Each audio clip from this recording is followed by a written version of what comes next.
Charles. Now let's call him Chunky Huse, a man whose life was like a movie, an adventure story really, living at high speed and spanning continents.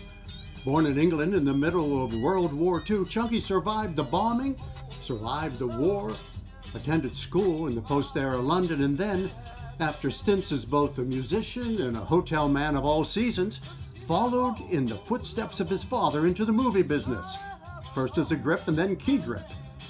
I mean, he worked in over 100 movies in 47 countries over a span of 60 years. Chunky's childhood and professional experiences are remarkably still alive due to his amazing memory and his skill as a storyteller.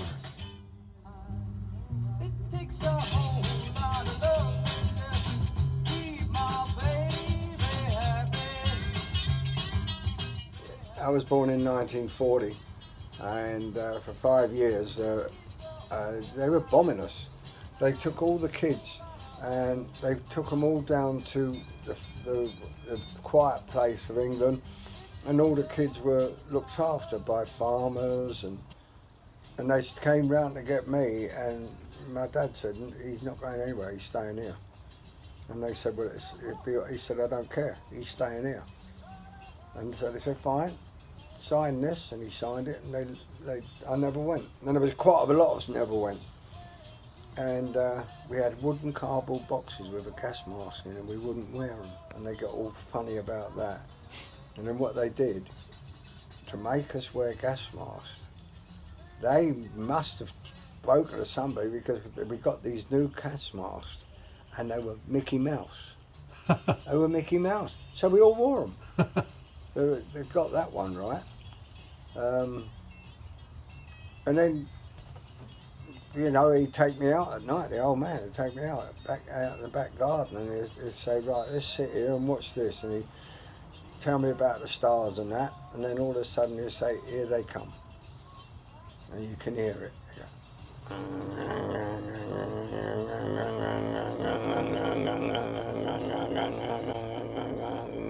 Go. When they stopped, that's when they fell. You wake up the next day, your house, next door neighbour's house is gone. But they've managed to get out all right. Tom Fuller's house was done because you couldn't say where they were going to go. Yeah. You had no idea where they were going to go. But there was another amazing thing, Clancy. Because he wouldn't let me go and be sent down to the other place with all the other kids, he told me to stay there, and he signed off on it. And then he went to work, and he got hold of his friends in the studio. They were all friends, even though there's a load of people there. And he had a table made, so big as a dining table, square, and he had it made out of steel and metal.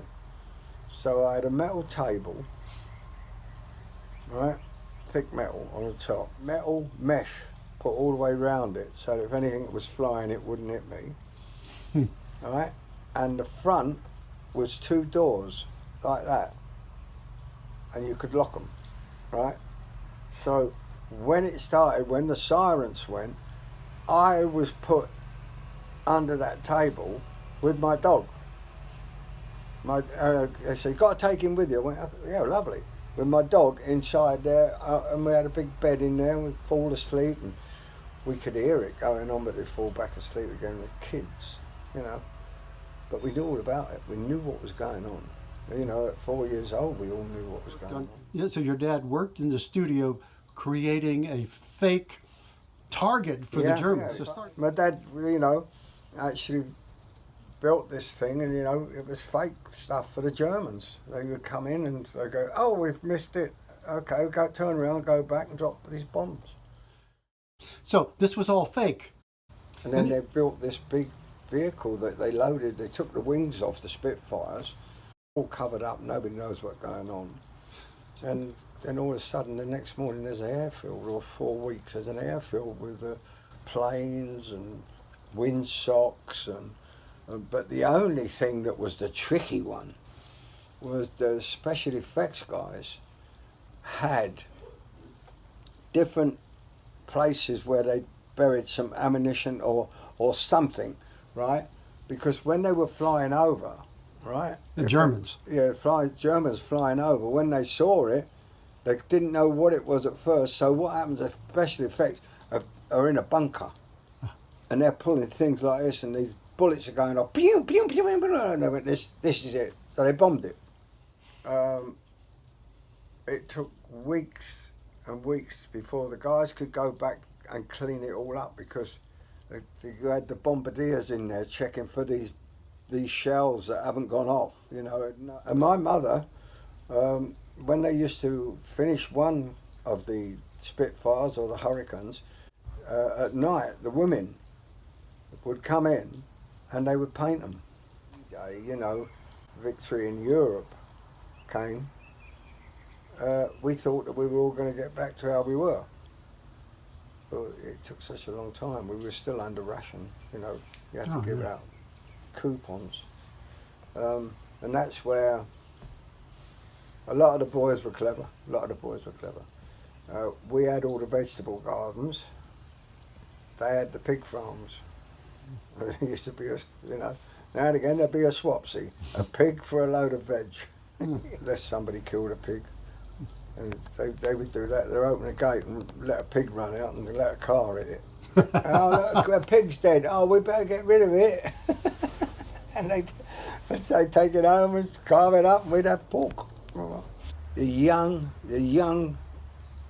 RAF fighter pilots, and they were young.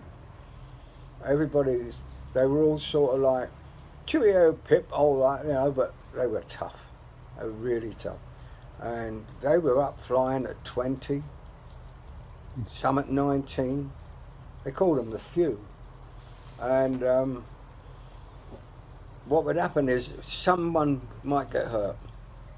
There was a famous pilot called Douglas Bader. He was an ace king, and he got trapped in his Spitfire, and he couldn't get out, and but they had to amputate both his legs. But he still flew. He flew. I don't know how he did it, but he flew. But then the other people that got hurt, and they didn't want to really send them into battle. It's only 25 miles from France. The Germans have been there 5 years. They still couldn't get us. What was one of the scariest things you remember? Not knowing what was going to happen. You could hear them coming over. You could hear the drone of the thing. It was funny really, because none of the kids really took it to heart. We knew what was going on. We knew there was something that was going on, but it never really hurt us, because the mums and dad looked after the kids. They went without to keep the kids going. I'll never forget the first time I ever saw an American. We were out on the street and they pull up and they say, "Hey kids, how you doing?" "Yeah, we're great, yeah." And they used to throw us candy. And that's when the MPs came in. And the American MPs, and they were great. They were really good. You were telling me that you told me one story once about some award you got. Yes. Tell me that story about the award you got in high school or junior school. It was only one school. I never ever thought that I was going to amount to much. The whole idea of the things that were going on, especially with Matthew Arnold, which was my school, but then we suddenly realised what they were doing with us. So many people had died.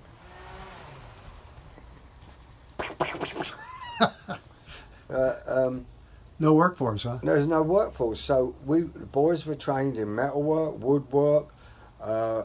We had art classes, and we had the geography and all that. We never, ever, ever, ever, in my whole side of the school, we never did decimals, and we never did fractions. Wow. I've always a bit extrovert, always been extrovert, and one of the teachers came to me and he said, Huse. I said, yes, sir. He said, I've been watching you. He said, I think you'll do very, very well in my optional class. And he wanted me in to do drama. They're called optionals. And so I said, yeah, I'll go. And my other friend, and he said, you better come along as well, Wheel. You know, and I said, yeah. He said, he's funny too. I said, oh, is he, Governor? I've never noticed. So anyway, we get there and we start learning all this stuff. And we did, what was it we did? Aladdin and his magic lamp. And so while we were doing all this and rehearsing and learning how to move and to stand behind and grimace and all that sort of stuff.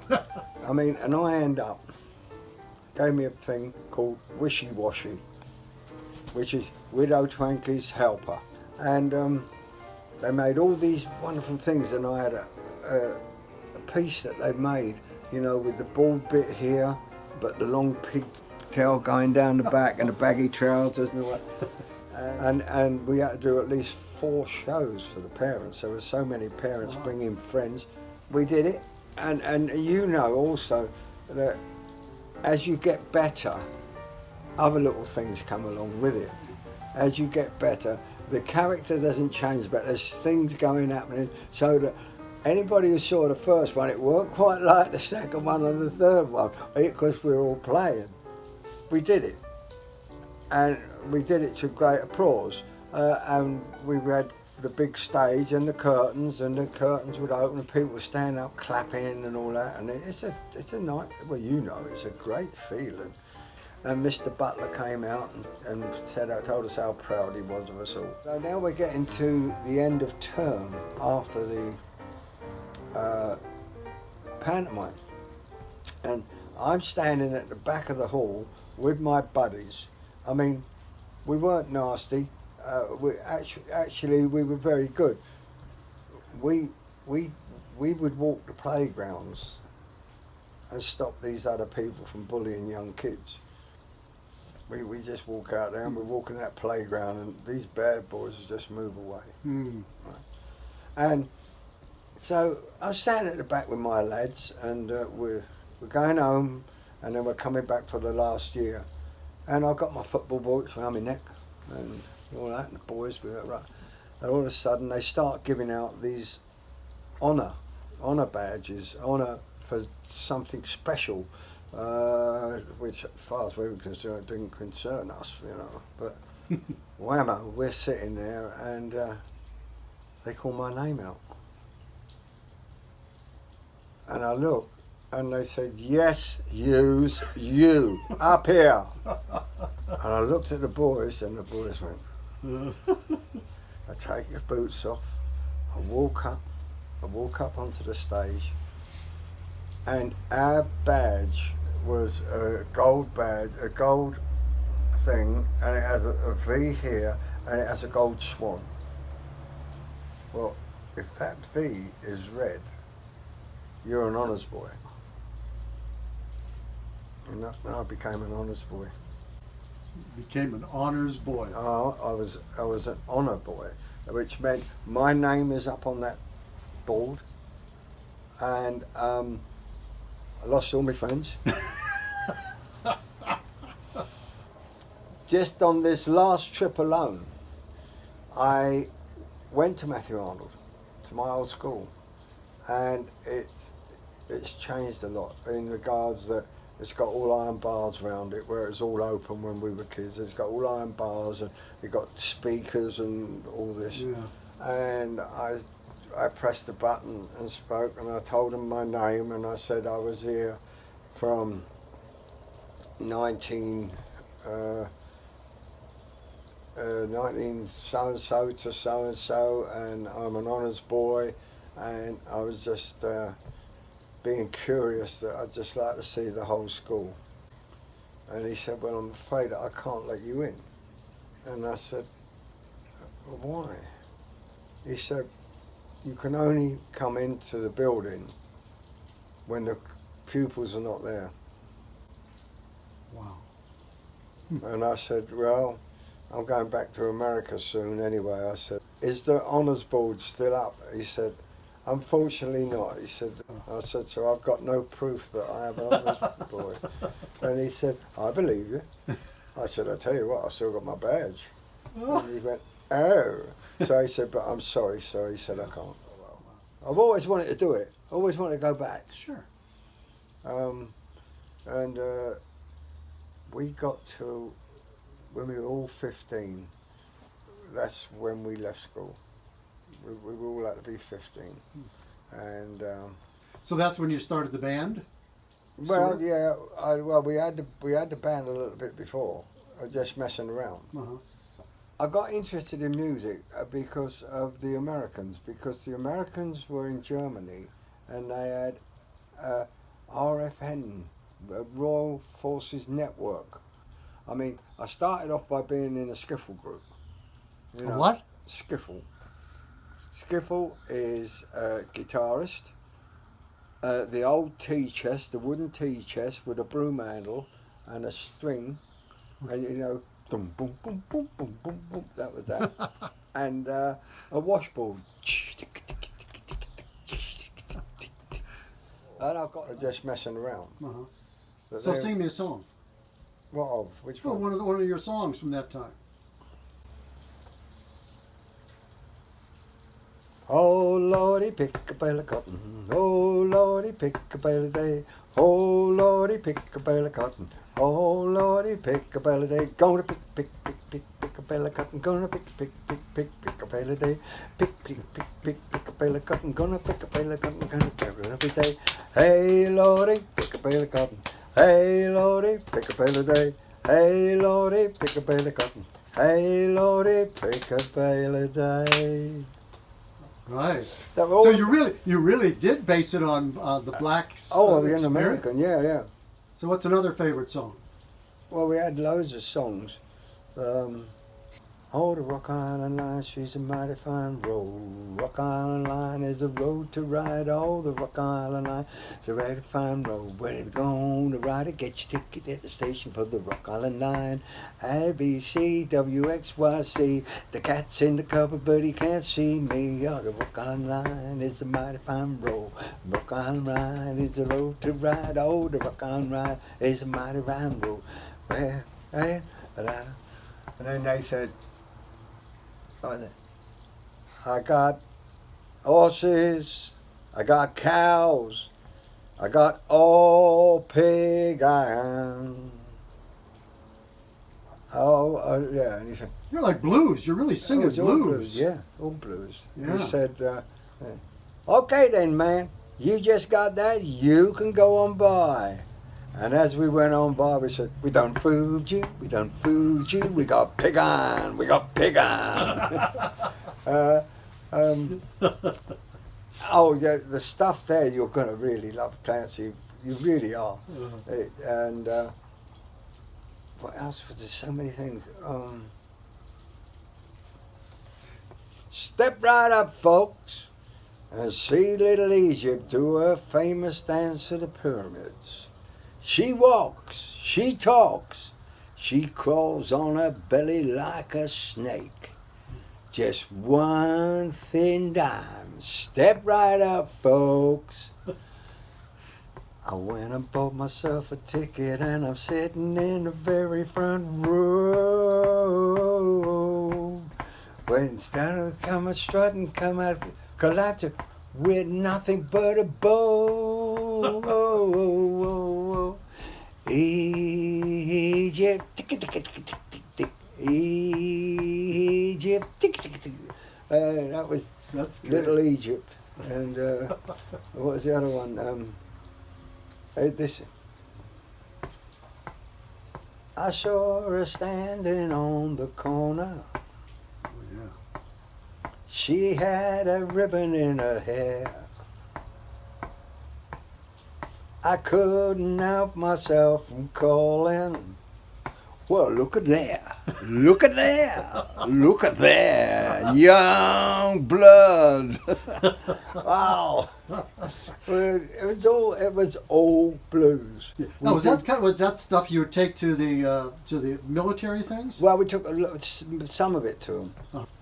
These were British bases or American bases? No, they're American. American. Oh. Yeah, the USAF bases are on American soil, but it's America. That piece of that is that's America. Okay. It's like having a what do you call it? What do they call them? An embassy. Yeah. Okay. Yeah. So you go in and do a 45-minute show or a half-hour show with them? Well, sometimes we do more. Really? So we'd have a break, but that was the time. We loved doing them. You know why? They used to bring out fried chicken. Ooh. We never seen so much food in our life. Oh man! But then it changed. You know, the enlisted men, we could play all our music. The sergeant's mess, we could play all our stuff. I actually recorded one of the songs. I still got it. It was summertime and the living is easy. And it was summertime when the living is easy. Fish are jumping, and the garden is high. Your daddy's rich, and your mama's good looking. So hush, little baby, don't you cry. One of these mornings, you gonna. It takes a whole lot of loving just to keep my baby happy. Boom, boom, boom, boom. It take a whole lot of kissing, a whole lot of holding her hand. Doom, doom, doom, doom. We take a whole lot of loving just to keep my baby happy. 'Cause she's a whole lot of woman, gotta have a whole lot of man. Well, when she loves me, she loves me so hard, she almost breaks my spine. I am kissing and I am missing, I'm not wasting time. It take a whole lot of loving just to keep my... and it went down well. Yeah, I can tell. You know, and then we went to blues. One thing, Chunky, I think everybody would like to know is where in the world did you get the name Chunky? Really? Yeah, where'd you get that name from?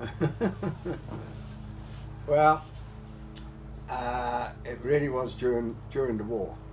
In England, there was only one bread, and it was standard bread, and it was all the same size, and you cut it with a knife and all that.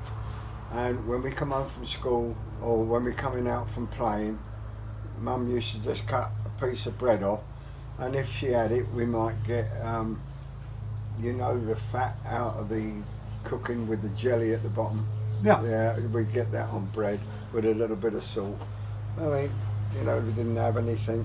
And then one day, Mum had to go somewhere, and she said to Dad, who worked round the corner in the studio, don't forget, when that boy comes home, you better get him something to eat.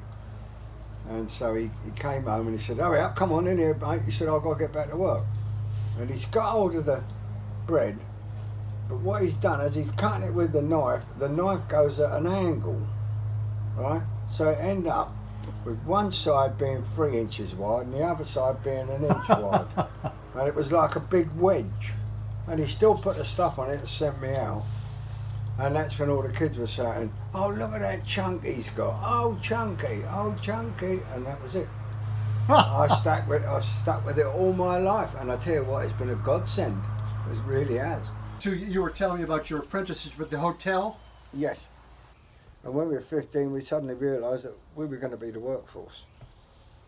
That's why they never taught us too much. They taught us what they could. Mm-hmm. But, without decimals and fractions. And, I mean, nobody's ever heard of not doing that in a school. And I mean, and that was it. 15. That's your education. You've had 10 years out.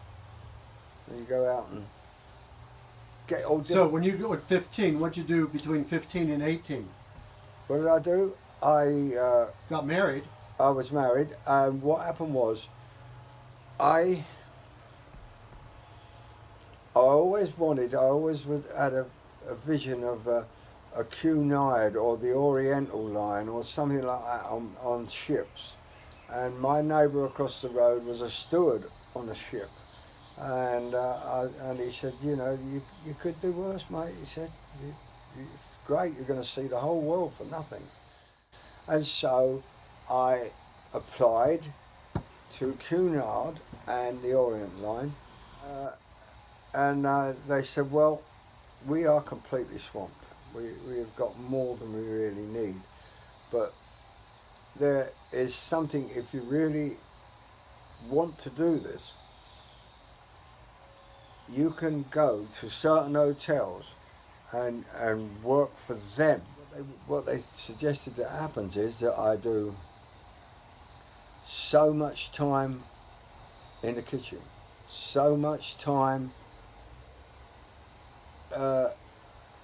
in the still room, so much time being a page, so much time being a waiter, and room service. So I'd be there and the phone would ring and good afternoon, this is Charles speaking, can I help you? Yes, madam, yes, hang on a minute, let me just write this down. Yes, no problem, yes, yes, yes, yes, yes, right. How long? Okay, madam, it will be there, thank you very much, right? And I go up, knock on the door, a lady opens the door, I walk in with the tray and thank you very much. There you go, thank you, Charles. Now they never tipped you. They tipped you at the end of the year. Ah. I walked out of there on my first year with £100 that I gave my mother. Wow. And I was only on £5.5 a week. I was making money hand over fist. Upstairs we had these, you know, them big glass things that come down and go out in a big, Yeah. right? Well, these people didn't drink all the wine. They always left us that. They said it was sediment. So they'd all come back to me. So that one went in the red, that one went in the white. and I'd get them filled up. And downstairs, in all the downstairs stuff, you know, the washer-ups and all that, they're all probably been in jail, and it's just like a halfway house for them. Right. Right? I'm selling them all this booze. How many bottles do you want? You know, I'm selling them all this booze, and they're all getting. Anyway, I made money, and then the same lady called me. She said, "Charles, are you available?" I said, "Yes." She said, "Would you mind coming up to the room? I need to ask you something." I said, "Okay." So I went up, knocked on her door. She said, "Oh, Charles," she said, "listen," she said, we want to go away for some time, you know, during the day and everything like that. Is there any chance have you got anybody who could babysit the kids?" I said, "Let me work on it." So I go down, I find Edith, who is my girlfriend, who I eventually married and got all the kids. I said, "Right, get your chambermaids together. This is the deal. People want their kids looked after. You can sit in there, you can watch the TV and all that, and just hang out, play with the kids and all this, and you're going to get paid for it." And they went, "Oh, great," you know. So I've got this gang of chambermaids, right, who I'm doing all the... You're the broker. Oh, yeah. Oh, yeah. I'm not making money. I'm making money. Whatever they're getting, I'm getting the same. And I was going from everywhere to everywhere. Everybody in that hotel, there were 350 bedrooms in that hotel. And it was temperance. There was no booze in that hotel. Wow. And so now I'm about 17 and I'm married, right? And I'm still there. So I had a tradesman's bike, you know, the one with the belt basket on the front. And people would come out and say, I was Charles then, Charles. They call me Charles. Charles, do you think that you could possibly... I said, I think I could, sir. I think I might be able to do that. Thank you very much, Charles. You know, give me the... Right? And I just used to ride down the driveway of the Oatlands Park Hotel. Across the road was a pub called the Flint Gate. Remember, it's a temperance hotel. Mm-hmm. Get all this booze and take it back to these people who were there for a while, and you know, pay me maybe 3 times, 4 times as much, and then they wanted to change me to somewhere else. I said no, I'd rather stay at the front porter's office for a while. There's a lot more I need to know. Of course it is. I'm up and down that road to get their booze for them. So they give me this bloody apron that's down to my feet, what they call a commie apron. And I'm working, and you got one door in, one door out. So they said, well, you're going in through that door. So I went in through the door, and there is Mrs. Black. And she had a stick, very Victorian. And she said, young man. I said, yes, what can I do for you? She said, I haven't seen you here before. I said, no, madam, part of my employment here is that I have to do every position in the hotel so that I know what everybody's doing and what's going on. She said, that's never happened before. I said, no, this is the first time as far as I know, but it's good. She said, you do like it? I said, yeah, I'm meeting lots of different people and I'm learning different things all the time. I can go, if anybody is ill, I can take over. And she said, that's a very, very good idea. She said, oh, she said, I must speak to so-and-so about that. And I said, okay, thank you, ma'am. And she said, oh, could you get me some Melba toast? I said, certainly. How many pieces? She said, just the one, just the 2. Well, about Melba toast, you know you make it. You burn it either side, you cut off the crust, and you slice it into 2 pieces, and you just gently burn that. It's like a wafer. Took them into her, and I've got them on the plate, and I took them in and all that. And she said, thank you very much. And what is your name? I said, my name is Charles. She said, I'm very pleased to meet you. I said, thank you, ma'am. Turned around, walked out. And about a bit later, for some reason, I had to go back in and do something. And as I went through the door, my shoes, I got caught in this apron and fucking threw me head over heels. Oh. And I'm on the floor, the head waiter's picking me up, everybody, get him out of here. And Mr. Golding, that was his name. And she said, Mr. Goldwyn, what's happening over there, that young man? She said, oh, he's just tripped over, madam, the apron. She said, well, take it off him. He said, well, madam, and technically I can't do that because this is the mark of that he's a commie waiter. You know, he is a second. And she said, I don't care what it is, she said, give him a normal apron. So I went from a commie to a waiter in the... All because of, oh. Great. Yeah, lots of things like that happened. It was wonderful. A lot of people were permanently lived there. Really? Oh yeah, nearly all the chambermaids had their own rooms. Wow. The porters all lived on the premises, but all the other people down below there, they were all, you know, not saying crooks or anything like that. They'd all been in prison for something or other, and they have halfway places, and they still do to this day, downstairs. Mm-hmm. You know, they got a place to stay, they get a certain amount of money, right, and they stay, and then when they've had enough, they can walk out anytime they like. Yeah. My boss, who was at the hotel, was in charge of what I do. He actually went, drove, he had a car, he drove over to my mum and dad and said, he's doing so well. And he said, I don't want to lose him.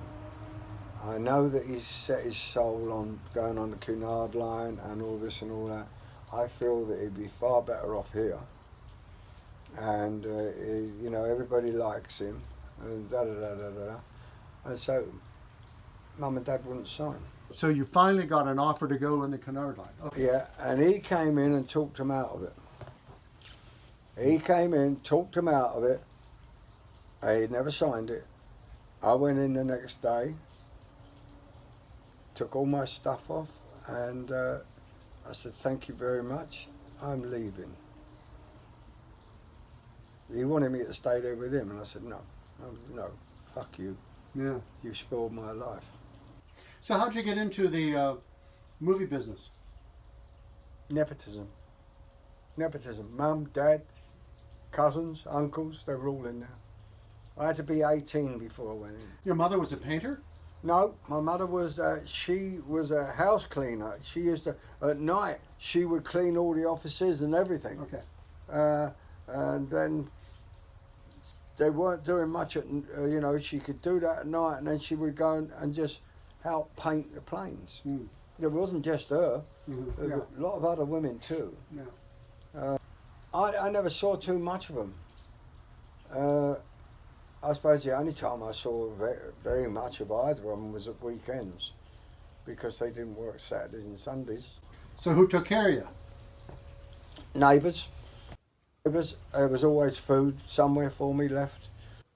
Where did gypsy grips come from? My mother was a gypsy, and I never did coin the name. My best friend who was with me said, you've got to call it Gypsy Grips. I didn't know that. It worked out to be very good for all of us. Wow. So when did you get into the film industry? How did that happen? Your dad was already in it, I Your know. dad, my uncle, my aunties, mum, everybody was in it, and I didn't really want to go into it, but I had a son, and my father just said to me, he said, you know, you're not going very far anywhere anymore. He said, you're a married man now, you need a job. And so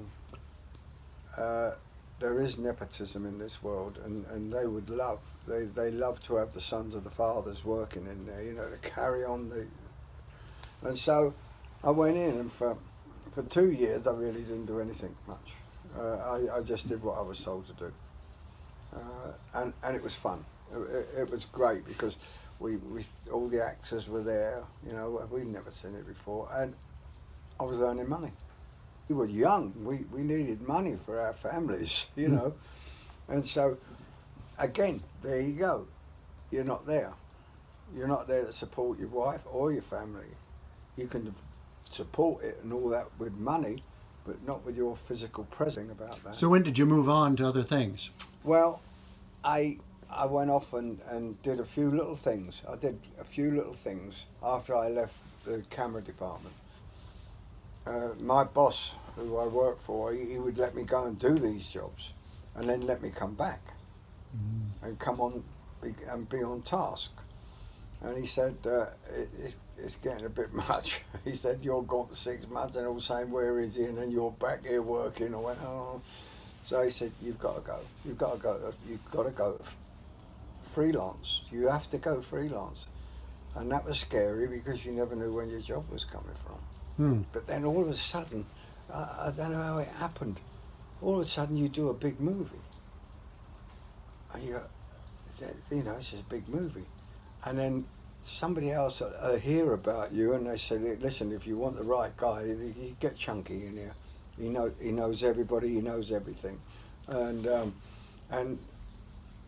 I finished the film on a Friday and started another one on a Monday. It never stopped. So when you were 22, how many kids did you have? 1, 2, 3, 4 twins. And then the last one was later. Yeah. So you were busy on the home front as well. No, I'd come home and I'd go off somewhere to say to Egypt, come back after 4 months, and I look round, there's a load of diapers everywhere and bottles, and I went, what's going on? You know, what's happening? All this work was a work of love. It really was a work of love. You know, I have a favourite saying, and everybody has now copied it. Some guy walked up to me, a producer walked up to me onto a set, and he said, Chunky, I need to have a word with you. We have a problem. And I said, well, the answer is yes. What's the problem? So at this stage, were you a grip, or what was your role? I was a grip then. So you really started out being a grip Oh, yeah. early on. Yeah. Okay. When was it? When was the first time I did it? I became a key grip because as a normal grip, you're pushing a dolly and all that, and the key grip is the guy who's in charge. And all of a sudden, I got a call. I was in America. I got a call to go to Asheville to do The Last of the Mohicans, probably one of the biggest films going, and one of the most beautiful films. And then that's when I became a key. Okay. That's where I took over and brought in my crew. They were up in, we used crossbows to fire a line over the tree, and we're tied to a rope, a really good rope, and then we'd pull that up, right? Put an winch in it, pull it up, hang a light in the tree. You know, and all things like that. It was wonderful. It was wonderful. You and your opportunity to work with some wonderful actors, Mia Farrow, Jodie Foster. Got any stories about them? The one I have with Mia, she's lovely. She's a lovely lady. We were all staying in a hotel in Egypt, and we used to finish by about 4:30 in the afternoon because the sun was going. And I used to go up and sit on the balcony and look out across the Nile and watch the sun, and just sitting there.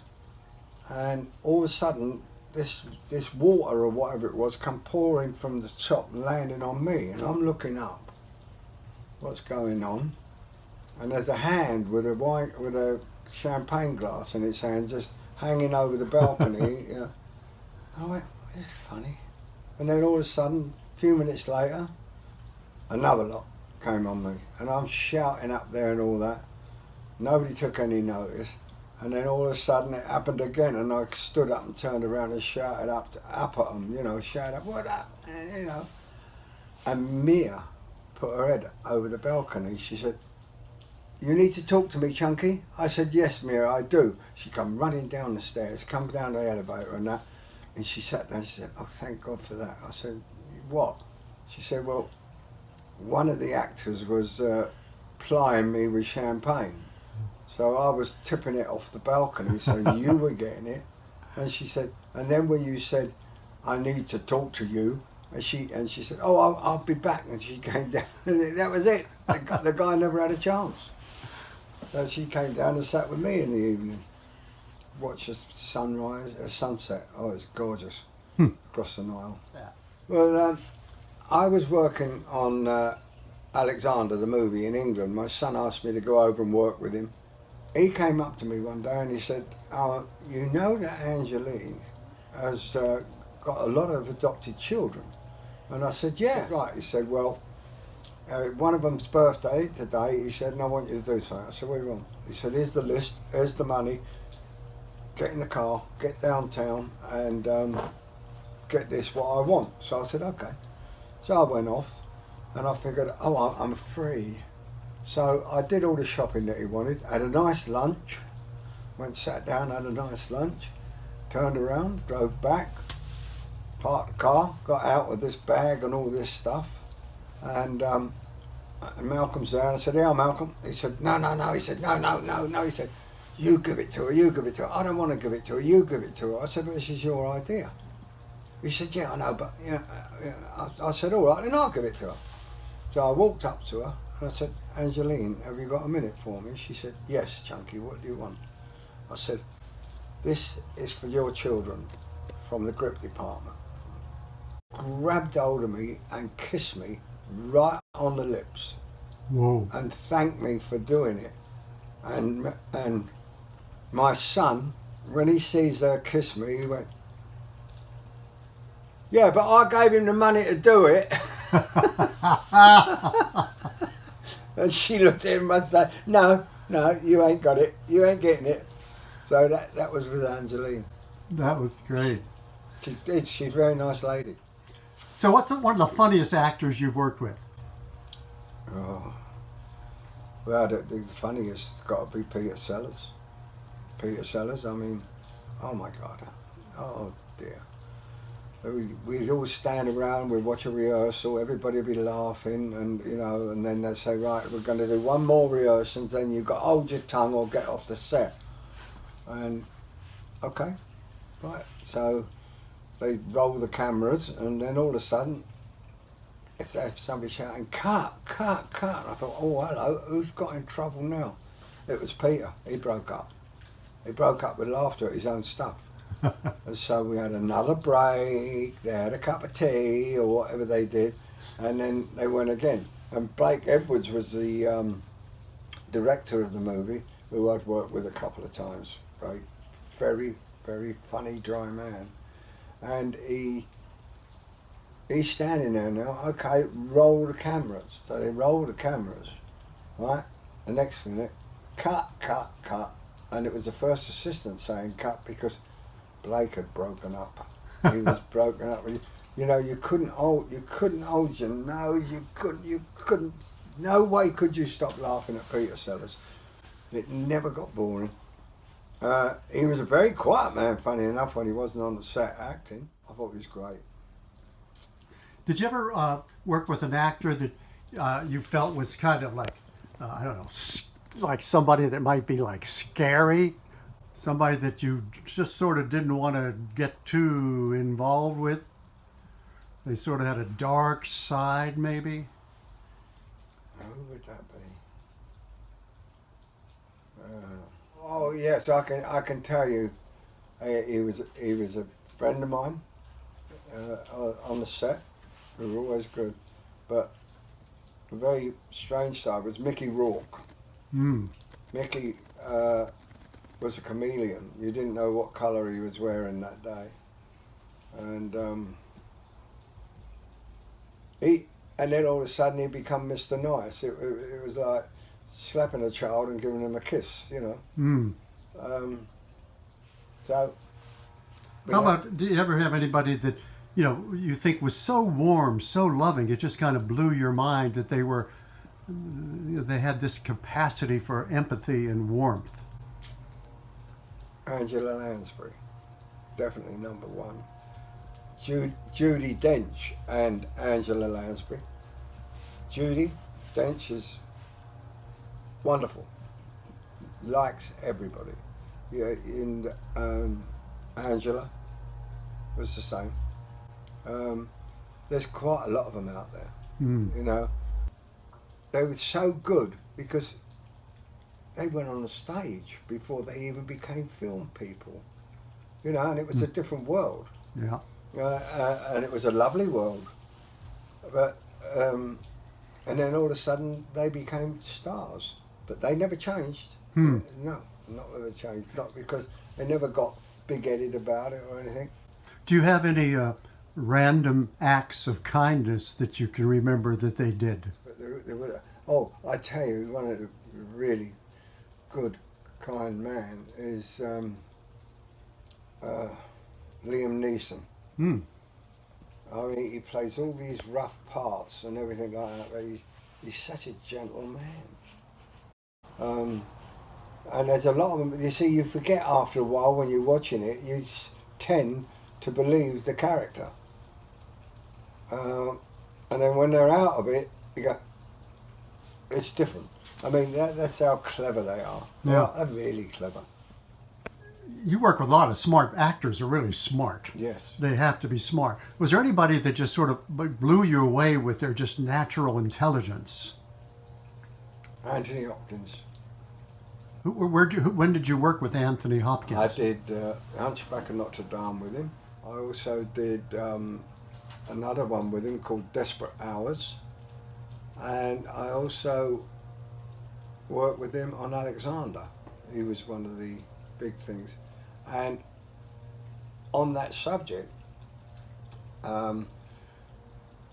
Anthony was part of the group that were, you know, the actors and all that. There was a lot of them. They called them the 5 or the 6. They were always drinking all the time. And Anthony was there. And then all of a sudden one day he said, "This is stupid. I'm not, you know, I'm not going to get any work, so I'm going to quit." And he quit drinking. And then I came in one day, and I'd been out, and I don't know, and he turned around to me, he said, "Chunky, you look absolutely devastating." He said, "Where the hell have you been? What's happened to you?" I said, "Oh, I stayed out a bit late last night." And he said, "So, if you drank a glass of water now, would you still be drunk?" I said, yeah, it happens that way." And I said, "How do you know?" He said, "Because I was one." He said, "And I think it's about time you and I had a chat." And he ended up putting me into the, you know, I went to classes, AA. yeah. And I'll never forget, I don't know where we were. We were somewhere. And I was in the class, of our class, you know, they have them in different places, and all of a sudden, door opened, and Anthony walked in. And he said, "Excuse me," he said, "how is my pupil doing?" And they went, "Very well, sir." And of course, you know, and then I saw him again on movie sets. Wow. And And yes, so, how long ago was that, and how long have you been sober? oh God, 31 years. Wow. 31 years. And it's a lot to do with him, because I'd have never gone, Hmm. you know. What a gift. Well, it's a gift, and there's a gift for nothing there. I'll take it. You know, you can take it, you can do it, or you can leave it. And it was a good thing for me, absolute good thing. It was you know, and then it got to a stage where we loved what we were doing. We really loved what we did.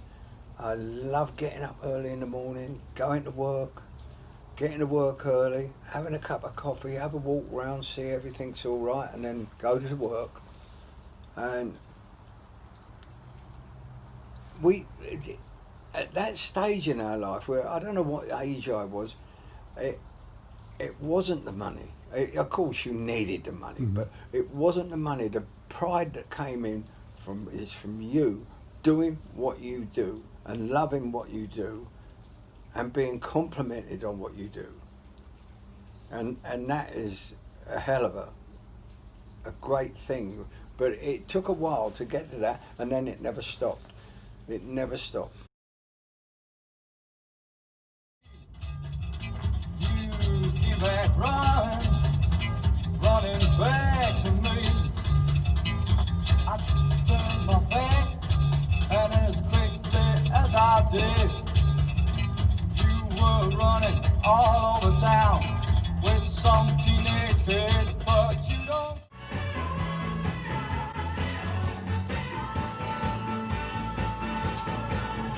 All right, looking good.